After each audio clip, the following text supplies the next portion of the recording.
Hi everyone, I welcome you all to my channel Commerce Love. So this is going to be the lecture number 1 of chapter number 2 Business Studies class 12 और जो इस video में हम जो topic cover करेंगे वो है principles of management. Okay, so let's begin. First of all it is important for us to understand कि प्रिंसिपल का मीनिंग क्या होता है. In general terms principle basically means a fundamental statement of truth that provides guidance to thought and action. Basically एक statement होती है, principles are the fundamental statements जो हमें guidance provide करते हैं. Means कि वो एक strict rules नहीं है, वो हमें ये नहीं बताते कि हाँ आपको यही करना है. No, they guide us. वो हमें एक guidance देते हैं कि आप क्या कर सकते हो, एक पर्टिकुलर सिचुएशन में आप क्या कर सकते हो. ठीक है. सो प्रिंसिपल्स ऑफ मैनेजमेंट क्या आ जाते हैं. Principles of management are broad and general guidelines. Highlight this word and this is the key word when we talk about the meaning of principle कि वो हमें वो गाइडलाइंस है, वो हमें गाइडेंस प्रोवाइड करते हैं for managerial decision making and behaviour. They guide the practice of management कि बेसिकली जो एक मैनेजर है उसके बिहेवियर को गाइड करते हैं, कि वो गाइडलाइंस प्रोवाइड करते हैं कि एक पर्टिकुलर कोई भी प्रॉब्लम है तो उससे रिलेटेड उसने कैसे डिसीजन लेने हैं या उसने क्या एक्शंस लेने हैं. तो उसके बिहेवियर को हम क्या कर रहे हैं, इन्फ्लुएंस कर रहे हैं with the help of principles of management. I hope the meaning of principle of management is clear. I will repeat it that these are the basic guidelines जो कि एक मैनेजर को हेल्प करती हैं उसका बिहेवियर शेप करने में कि उसको एक पर्टिकुलर सिचुएशन में क्या डिसीजन लेना चाहिए. ये कोई स्ट्रिक्ट रूल नहीं बताते कि आपको यही डिसीजन लेना है, बट ये गाइड करते हैं कि आप ये वाला डिसीजन ले सकते हैं तो आपको ज़्यादा फायदा होगा. ठीक है. Let's begin with the nature of principles of management. First point is universal applicability. दे से कि प्रिंसिपल ऑफ मैनेजमेंट जो है ऐसा नहीं है कि एक पर्टिकुलर ऑर्गेनाइजेशन या एक पर्टिकुलर कंट्री में ही एप्लीकेबल है. No, they are universally applicable. भी किसी भी कंट्री में किसी भी टाइप ऑफ ऑर्गेनाइजेशन में जो प्रिंसिपल्स हैं वो एप्लीकेबल होते हैं. General guidelines I told you earlier also कि जो प्रिंसिपल्स हैं वो जनरल गाइडलाइंस होते हैं, वो स्ट्रिक्ट रूल्स नहीं होते. वो हमें गाइड करते हैं कि आपको क्या एक्शन लेना चाहिए और आपको कैसे अपनी डिसीजन मेकिंग जो है करनी चाहिए. Then formed by practice and experimentation कि जो प्रिंसिपल्स हैं वो ऐसे ही नहीं फॉर्म कर दिए कि हाँ आपको रात रात सपना आया और आपने अगले दिन प्रिंसिपल बना दिया. नो, प्रिंसिपल्स जो हैं आफ्टर प्रैक्टिस और एक्सपेरिमेंट्स जो है इनको बनाया जाता है. They are developed after thorough research work on the basis of experience of managers कि मैनेजर्स ने आज तक जो एक्सपीरियंस किया है, जैसी जैसी सिचुएशंस को उन्होंने कॉप अप किया है ना, उन सिचुएशंस के बेसिस पे जो है वो कुछ ना कुछ प्रिंसिपल्स को डेवलप करते हैं by going through some kind of research work. Next is flexible. वो कहते हैं कि प्रिंसिपल्स फ्लेक्सिबल है. ये कहीं ना कहीं गाइडलाइन से भी रिलेटेड है वर्ड, क्योंकि गाइडलाइन एक ऐसी चीज होती है जो आपको एक तरह से डायरेक्शन दे रही है कि आप ये चीज कर सकते हो, ये नहीं कह रही है आपको यही करना है. स्ट्रिक्ट नहीं है वो. तो वही हो गया कि ये फ्लेक्सिबल है कि इन्हें आप जो है प्रिंसिपल्स को जो है आप सिचुएशन के अकॉर्डिंग चेंज कर सकते हो अगर आप करना चाहते हो, क्योंकि ज़रूरी नहीं है कि एक पर्टिकुलर प्रिंसिपल हर एक सिचुएशन में लग जाए, क्योंकि हर एक ऑर्गेनाइजेशन में अलग अलग सिचुएशंस हो सकती हैं और हम अपनी सिचुएशन के अकॉर्डिंग जो है प्रिंसिपल में मॉडिफिकेशन कर सकते हैं. ठीक है. Then is the mainly behavioural. Again behavioural का यहाँ पर मतलब है कि ये हमारे बिहेवियर को गाइड करती हैं, हमारे बिहेवियर को इन्फ्लुएंस करती हैं कि हमें क्या करना चाहिए, हमें क्या डिसीजन लेना चाहिए, हमें क्या एक्शन लेना चाहिए. So they influence the behaviour of the manager. Cause and effect relationship. Cause and effect relationship basically means कि जो एक प्रिंसिपल है वो कॉज और उस कॉज से होने वाला जो रिजल्ट आएगा, जो अफेक्ट आएगा, उसमें रिलेशन बताता है. कि प्रिंसिपल बताता है कि अगर आप ये पर्टिकुलर एक्शन लोगे तो उससे क्या रिजल्ट आएगा, और अगर आप सेकंड एक्शन लोगे तो उससे क्या रिजल्ट आएगा. तो उन दोनों का रिलेशन कि आपका एक्शन और उस एक्शन का जो रिएक्शन होगा, उनका जो रिलेशन है वो प्रिंसिपल्स बताते हैं. ठीक है. I hope this point is clear कि जो प्रिंसिपल्स हैं they establish a relationship between cause and effect so that they can be used in similar situations. कि अगर ये पर्टिकुलर सिचुएशन है और उसमें आप प्रिंसिपल को लगाते हो तो उससे क्या अफेक्ट आएगा. ठीक है. Next is contingent. Contingent basically means कि their applicability depends upon the prevailing situation at a particular point of time. कि प्रिंसिपल को कब लगाना है कब नहीं लगाना है, मतलब कब यूज करना है और कब नहीं, वो डिपेंड करता है सिचुएशन के ऊपर। जब सिचुएशन डिमांड करेगी तभी हम जो है प्रिंसिपल्स को अप्लाई करेंगे। So that is all about the natures of the principles of. Now let's begin with Fayol's principles of management. So Fayol ने जो है टोटल 14 प्रिंसिपल्स दिए हैं for guiding the management, and because of the contributions he has made, he is also called as father of general management. We will study all the principles one by one. First, let us begin with division of work. First principle is division of work. Basically ये principal क्या कहता है कि जो organisation में जो भी काम है, अगर हम उस काम को बांट देंगे छोटे छोटे हिस्से में और हर एक काम जो है उस पर्सन को असाइन करेंगे जिसका उस काम में इंटरेस्ट है, तो जो काम है वो और अच्छे तरीके से होगा, उसमें एफिशिएंसी ज्यादा आएगी और जो पर्सन उस वर्क को कर रहा है उसकी भी स्पेशलाइजेशन होगी। ठीक है। Work is divided in small task, just a second, job, and each work is done by trained specialists, which lead to greater efficiency, specialization, increased productivity, and reduction of unnecessary wastage and movement. कि जो person जिस जिस काम में interested है हमने उसे वही काम दिया है करने के लिए, तो उससे जो हमारा वर्क है वो और अच्छे तरीके से होगा और जो वेस्टेज है वो कम से कम होगी। ओके। फॉर एग्जाम्पल, अगर हमारा कॉमर्स और साइंस का डिपार्टमेंट होता है, आर्ट्स का डिपार्टमेंट होता है, अगर आप कॉमर्स से रिलेटेड या अकाउंट से रिलेटेड जो कोई भी वर्क है, अगर प्रिंसिपल जो है वो किसी कॉमर्स टीचर को असाइन करेगी तो वो जो काम है वो अच्छे तरीके से हो पाएगा, उसकी जो एक्यूरेसी है वो ज्यादा होगी और वो जल्दी कंप्लीट होगा, रेदर देन कि अगर आप किसी साइंस टीचर को अकाउंटेंसी का काम दे दो कोई, है ना। तो वो चीज है। सेकंड जो हमारा प्रिंसिपल आता है that is authority and responsibility. Basically ये प्रिंसिपल क्या कहता है कि अगर आप किसी भी पर्सन को कोई काम दे रहे हो करने के लिए, उसे कोई भी रिस्पॉन्सिबिलिटी दे रहे हो कि हाँ इस वर्क के लिए, इस पर्टिकुलर एक्टिविटी के लिए तुम रिस्पॉन्सिबल हो कि तुमने ये चीज करनी है, तो वो कहते हैं कि उस रिस्पॉन्सिबिलिटी के साथ साथ उसे अथॉरिटी भी दी जाएगी। अथॉरिटी मीन्स उस काम को करने की power, decision making power, right. अगर अगेन स्कूल का ही एग्जांपल लेते हैं, अगर कॉमर्स टीचर को हमने कोई रिस्पॉन्सिबिलिटी दी है कि आपने जो है एक पर्टिकुलर जो है फंक्शन ऑर्गेनाइज करना है जो कि किसी भी कॉमर्स से रिलेटेड आइडिया के ऊपर या किसी भी कॉमर्स से रिलेटेड कॉन्सेप्ट के ऊपर बेस्ड होना चाहिए, तो अगर आप उस टीचर को अथॉरिटी ही नहीं दोगे, पावर ही नहीं दोगे कि हाँ वो डिसीजंस भी ले सकता है ना, कि बच्चे कैसे सेलेक्ट करने हैं, कौन सेलेक्ट होगा, किस दिन को वो फंक्शन किया जाएगा एंड एवरीथिंग, अगर हम उस पर्सन को अथॉरिटी ही नहीं दे रहे, पावर ही नहीं दे रहे, अगर वो डिसीजन ही नहीं ले पा रहा, तो वो अपनी रिस्पॉन्सिबिलिटी भी पूरी नहीं कर पाएगा। तो वही चीज यहाँ पर आती है कि authority means power to take decisions and responsibility means obligation to complete the job assigned on time। कि अथॉरिटी का मीन मतलब होता है कि हमें डिसीजन मेकिंग पावर मिले, और रिस्पॉन्सिबिलिटी का मतलब होता है कि कोई भी जॉब जो हमें मिली है हमें उसे कंप्लीट करना है, ये हमारी ऑब्लिगेशन है। और वो कहते हैं कि authority and responsibility should go hand in hand, कि अगर आपने किसी पर्सन को रिस्पॉन्सिबिलिटी दी है तो आप उसे उस रिस्पॉन्सिबिलिटी को पूरा करने के लिए अथॉरिटी भी दोगे। ठीक है। देन थर्ड जो हमारे पास प्रिंसिपल आ जाता है that is discipline. Okay. Discipline basically इसमें क्या है कि it is the obedience to organisational rules by the subordinate. Discipline requires good supervisors at all levels, clear and fair agreements, and judicious application of penalty। वो कहता है कि पूरी organisation में एक प्रॉपर डिसिप्लिन मेंटेन होना चाहिए, रूल्स एंड रेगुलेशंस होने चाहिए, और ये चीज हमें मेक श्योर करनी है कि जो रूल्स एंड रेगुलेशंस हमने बनाए हैं, है ना, जो रूल्स एंड रेगुलेशंस हमने बनाए हैं, हर एक पर्सन जो है उन्हें अच्छे तरीके से फॉलो भी कर रहा है। ऐसा ही नहीं है कि रूल्स बने हैं but nobody is following those rules. फिर सुपरवाइजर्स को जो है ये चीज हर जगह पे इंश्योर करनी है that each and every employee is following the rules specified by the organization.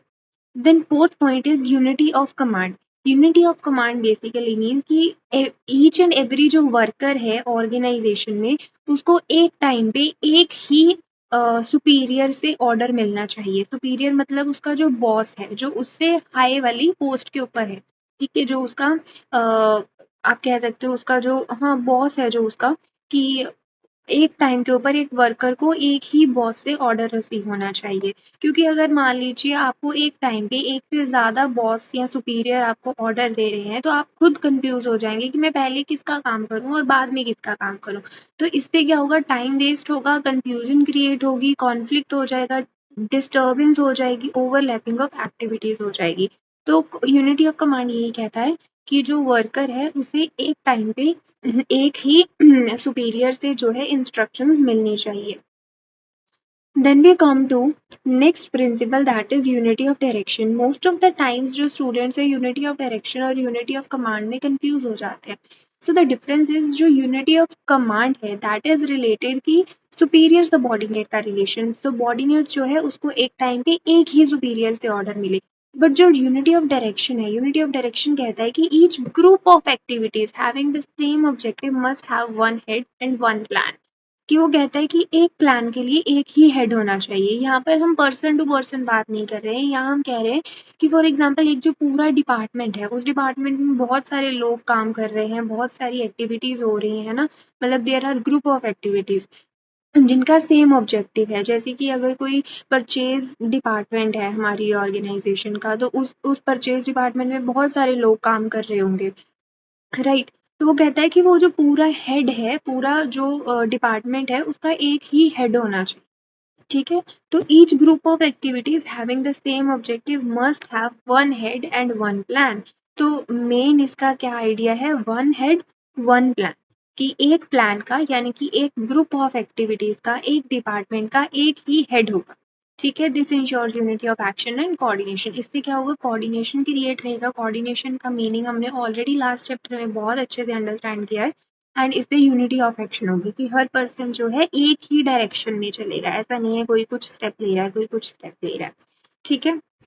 Then next is remuneration of employees. Remuneration of employees का प्रिंसिपल क्या कहता है कि जो आप अपने एम्प्लॉइज को रेम्यूनरेशन दे रहे हो वो फेयर होनी चाहिए। फेयर किसके लिए फेयर होनी चाहिए, एम्प्लॉय के लिए भी और ऑर्गेनाइजेशन के लिए भी, कि एम्प्लॉय जो है उसे सेटिस्फाइड फील हो कि हाँ जितना वो काम कर रहा है उतना उसे ऑलमोस्ट जो है उसके बदले में सैलरी मिल रही है।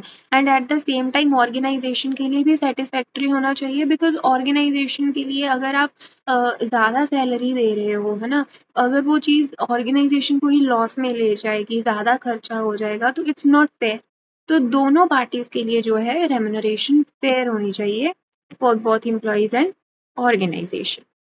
And then the next principle is subordinate of individual interest to general interest.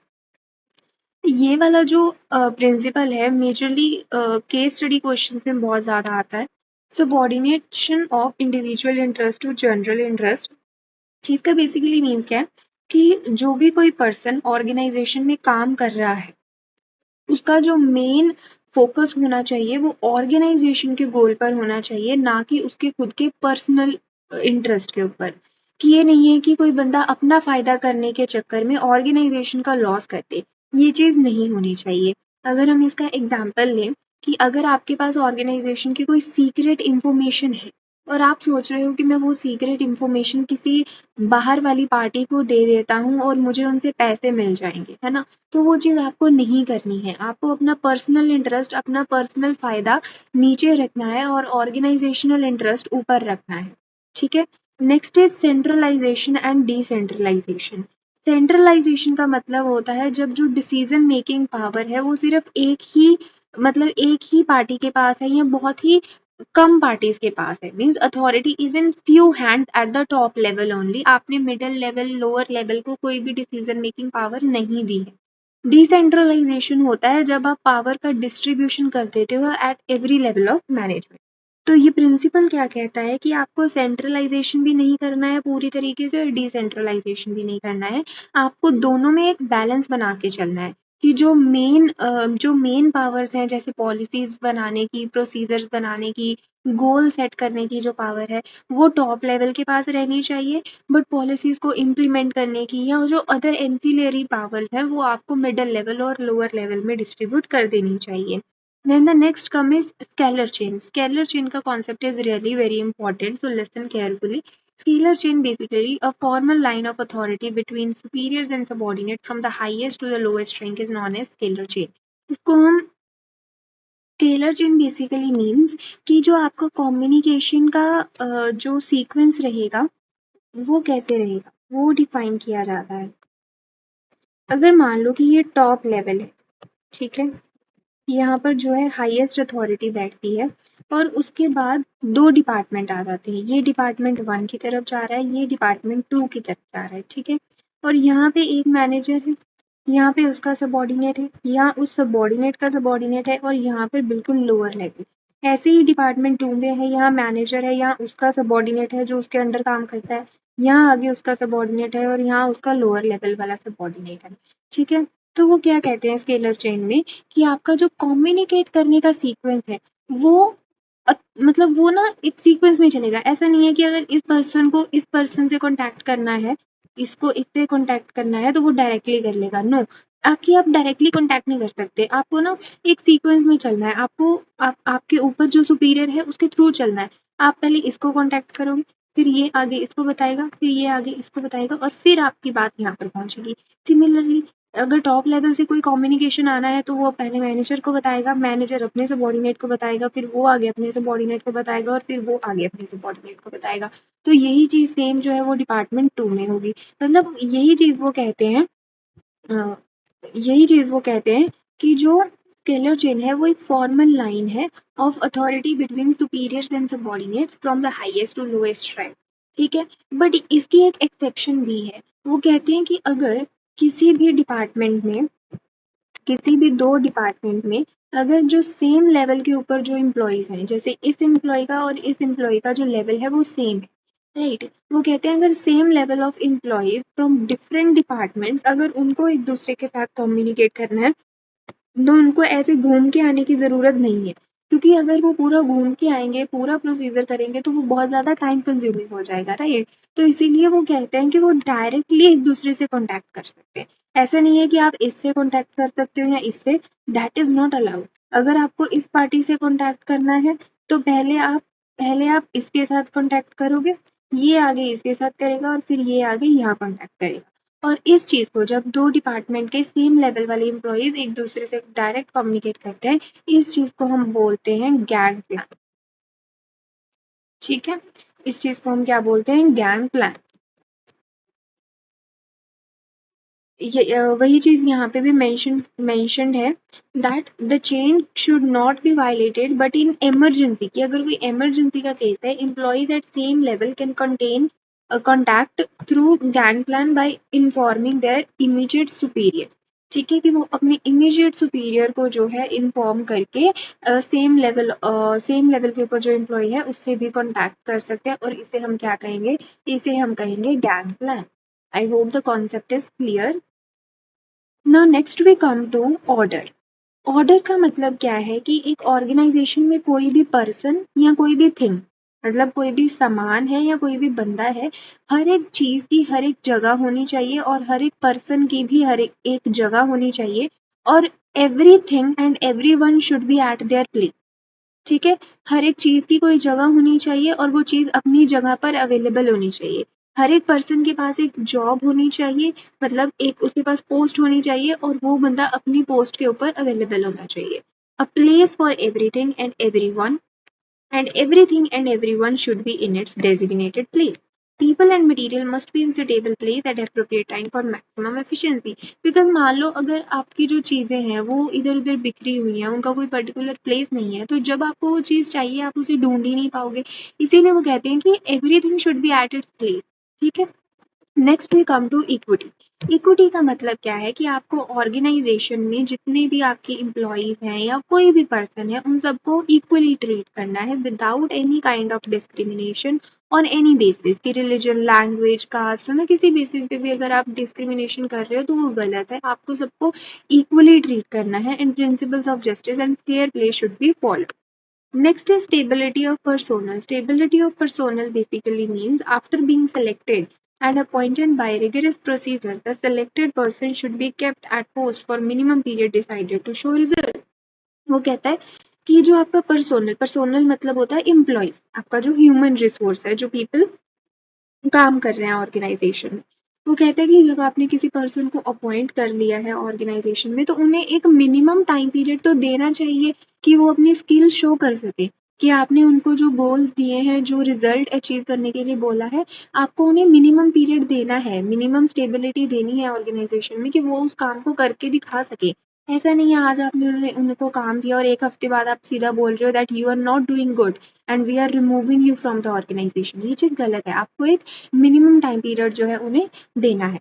Next is initiative. Workers should be encourage to develop and carry out their plan for improvement. वो कहते हैं कि जो आपके वर्कर्स हैं, आपको उन्हें भी मोटिवेट करना है कि वो जो प्लानिंग की प्रोसेस है या डिसीजन मेकिंग की प्रोसेस है, उसमें पार्टिसिपेट करें, अपने आइडियाज़ लेके आए। बिकॉज समटाइम्स क्या होता है कि जो सुपीरियर है उसके पास इतने आइडियाज़ नहीं होते हैं कि वर्कर अच्छा आइडिया लेके आ जाता है और वर्कर का आइडिया जो है सिलेक्ट हो जाता है, उसकी बेसिस पे हम फर्दर डिसीजंस लेते हैं, राइट। तो वही चीज़ कहते हैं कि वर्कर्स को भी मोटिवेट करना चाहिए कि वो भी डिसीजन मेकिंग में आए, अपने प्लान्स लेके, अपने आइडियाज़ लेके, सो दैट कि हम एक मतलब इम्प्रूवमेंट कर सके। It is thinking out and executing the plan. ठीक है। Next is Spirit the corps. Spirit the corps means क्या है? Management should promote team spirit, कि आपको टीम स्पिरिट जो है प्रमोट करनी है, यूनिटी प्रमोट करनी है, हार्मनी प्रमोट करनी है अमंग द एम्प्लॉयज, की सारे एम्प्लॉयज जो है यूनिटी से काम करें, टीम स्पिरिट के साथ काम करें, एक दूसरे के लिए लाइक ग्रजेस ना रखें, एक टीम की तरह के कोऑर्डिनेशन के साथ काम करें। क्योंकि अगर जहाँ पर टीम वर्क होता है वहाँ जो हमारे गोल्स हैं वो जल्दी अचीव होते हैं और जो रिसोर्सेज की वेस्टेज है वो कम से कम होती है। तो वही कहता है कि management should promote the teamwork. So this was the last principle given by Fayol. I hope all the principles are clear to you. In case you have any doubt in any of the principle, mention the same in the comment section. Thanks for watching. Please subscribe to my channel and like the video and share the video as much as possible. Thank you.